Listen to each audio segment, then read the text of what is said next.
Pemirsa, jalur Gaza berada di ambang krisis karena korban serta kerugian dampak serangan Israel terus bertambah. Ada 30.000 warga Gaza yang kini mengungsi.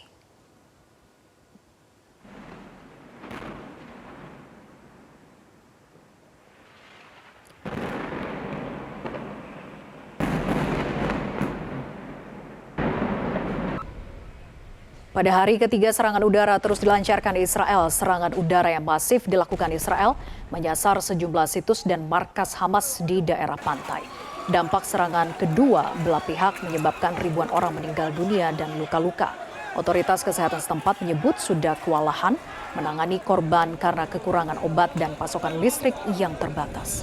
Serangan udara selama 3 hari terakhir sudah menghancurkan sejumlah bangunan dan pemukiman warga. Sejauh ini ada 30.000 warga Gaza yang mengungsi.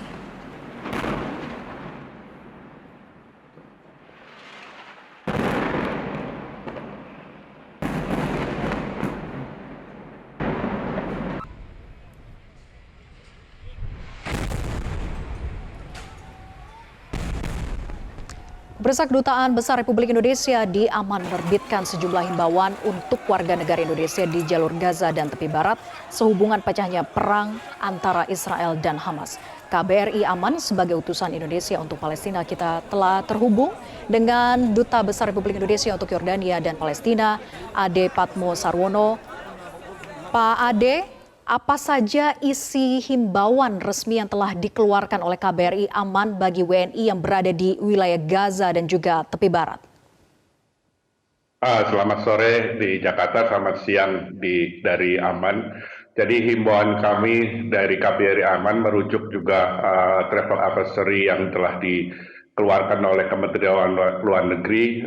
Pertama, untuk pada WNI yang masih berada di jalur Gaza, kita akan mengupayakan memfasilitasi evakuasi mereka. Demikian pula dengan WNI yang berada di tepi barat, terutama mereka yang sedang melakukan kunjungan religi di tepi barat maupun di Israel.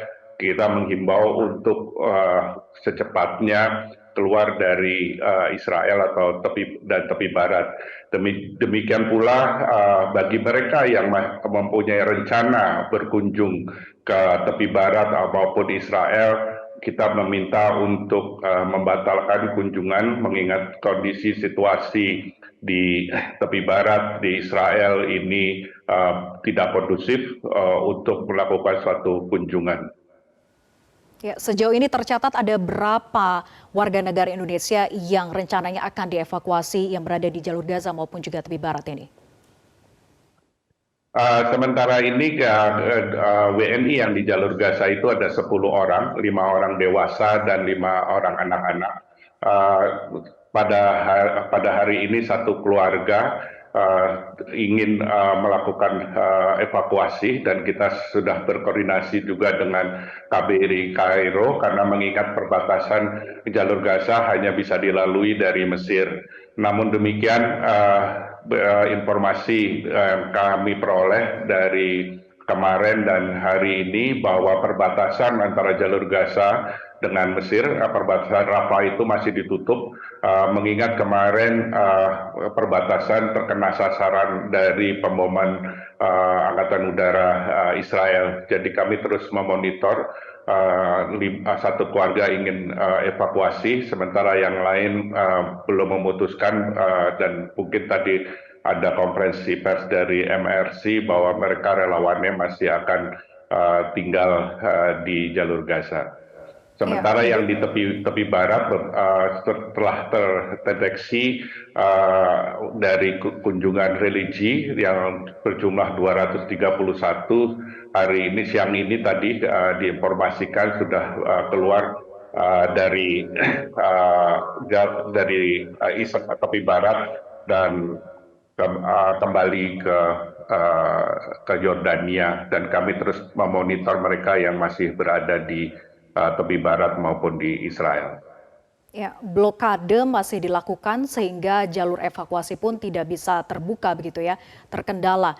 Nah, lalu bagaimana upaya contingency plan, koordinasi antara KBRI dari Beirut, kemudian juga Kairo dan juga Amman untuk bisa mengkoordinasikannya. Mana jalur yang paling memungkinkan untuk bisa dilakukan evakuasi saat ini ataupun juga waktu terdekat, Pak Ade? Jadi itu disampaikan kalau memang yang dari jalur Gaza memang pilihannya satu-satunya itu hanya melalui Mesir karena tidak mungkin melalui perbatasan Gaza dengan Israel karena tadi disampaikan di blokade dan di situ masih terjadi baku tembak dan saling menyerang antara milisi Hamas dan tentara Israel. Saya juga perlu tambahkan ada sekitar 38 WNI yang tinggal di Israel. Ini juga kita memonitor apakah mereka akan melakukan evakuasi. Dalam kaitan ini, karena mengingat kita tidak mempunyai hubungan diplomatik dengan Israel, Ibu Menteri Luar Negeri telah mengkontak berkomunikasi dengan mitranya, terutama seperti Menlu Filipina, untuk membantu sekiranya perlu dibantu evakuasi WNI karena Filipina mempunyai kedutaan besar di Tel Aviv. Itu yang sementara yang kita terus berkoordinasi baik dengan pusat dan Jakarta juga melakukan komunikasi terutama Ibu Menteri dengan badan-badan internasional maupun mitranya untuk bisa membantu WNI bila mana akan keluar dari Tel Aviv. Ya, dari 38 WNI yang berada di Israel ini, apakah komunikasinya masih terus dilakukan untuk memantau bagaimana kondisi mereka dan apakah juga akan dimungkinkan untuk evakuasi tadi, Pak? Ya, kita terus melakukan komunikasi secara rutin.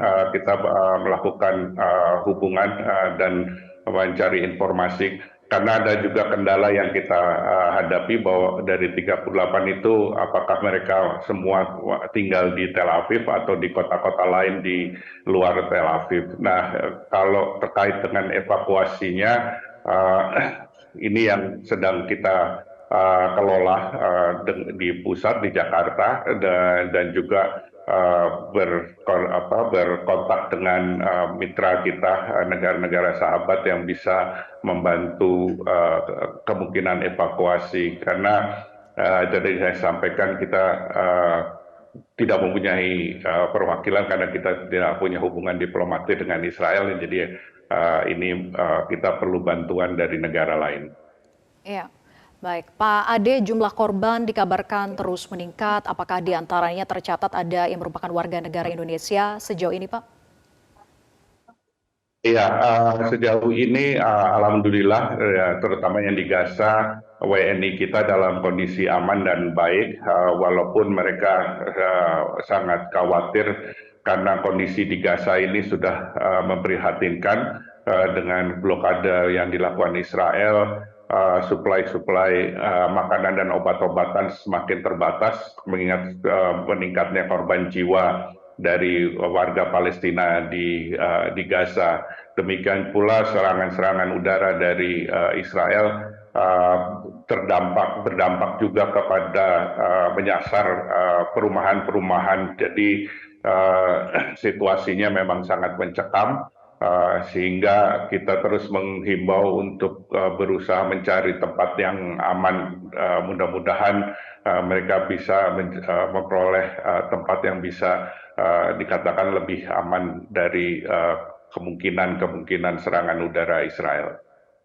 Baik, terima kasih atas konfirmasinya Dubes Republik Indonesia untuk Yordania dan Palestina, Bapak Ade Patmo Sarwono sudah bergabung bersama kami.